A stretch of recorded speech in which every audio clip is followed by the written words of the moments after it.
ঈদ মুবারক everyone, কেমন আছেন আপনারা সবাই? আপনাদের সবাইকে ঈদুল আজহার শুভেচ্ছা ও স্বাগতম জানাই। সো বন্ধুরা, বরাবরের মতো আমরা এই বছরও আমাদের ঐতিহ্যবাহী 22 গ্রামের মাঠে নামাজ পড়তে যাচ্ছি। ঈদুল ফিতরের মধ্যে তো এই মাঠের ইতিহাস, ঐতিহ্য এবং বিষয় বিস্তারিত সম্পর্কে আপনাদেরকে জানিয়েছি। আজকে জানাবো এই মাঠের সৌন্দর্য সম্পর্কে।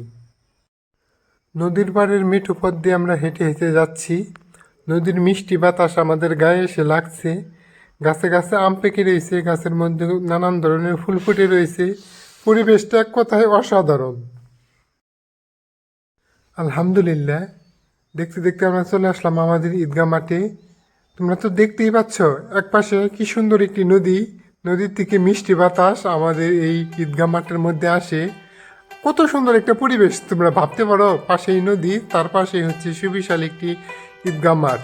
আর এই মাঠে আরও নানান ধরনের সৌন্দর্য আছে। চলো তোমাদেরকে ঘুরে ঘুরে দেখাই।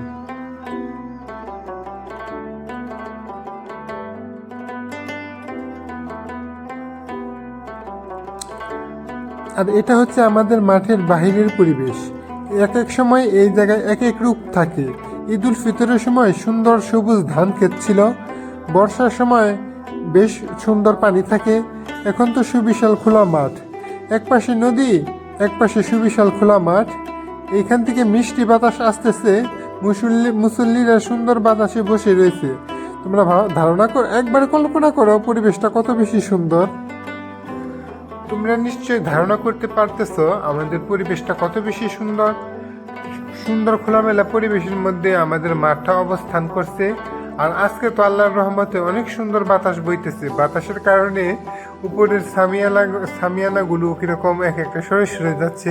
কর্তৃপক্ষ এবং কি যারা দায়িত্বরত আছে তারা ঠিকঠাক করে দিচ্ছে, তারপরেও বাতাসের কারণে আর কি এটা এরকম সরে সরে যাচ্ছে আর কি।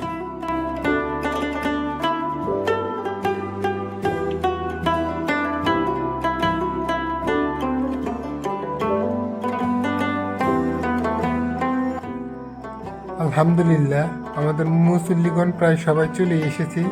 তোমরা তো দেখতেই পেলে আমাদের মাঠের চারপাশের পরিবেশটা কত বেশি সুন্দর। তার মধ্যে আল্লাহ তাআলার রহমতে আজকে এত সুন্দর বাতাস বইতেছে যা বলার মতো না। সুন্দর মিষ্টি বাতাস বইতেছে চারদিক দিকে।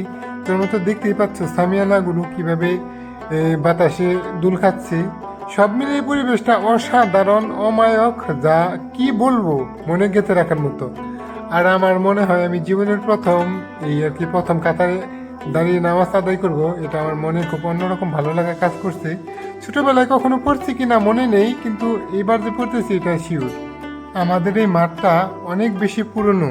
এই মাঠের সাথে আমাদের সবার অনেক আবেগ, অনুভূতি, ভালোবাসা জড়িত আছে। আমরা 5-7 কিলো দূর থেকে কষ্ট করে এসে এই জায়গায় নামাজ পড়ি। এই মাঠের ইতিহাস, ঐতিহ্য অনেক কিছু আমি ঈদুল ফিতরের ভিডিওর মধ্যে তুলে ধরেছি। আপনারা গিয়ে ওই ভিডিওটা একটু দেখে আসেন।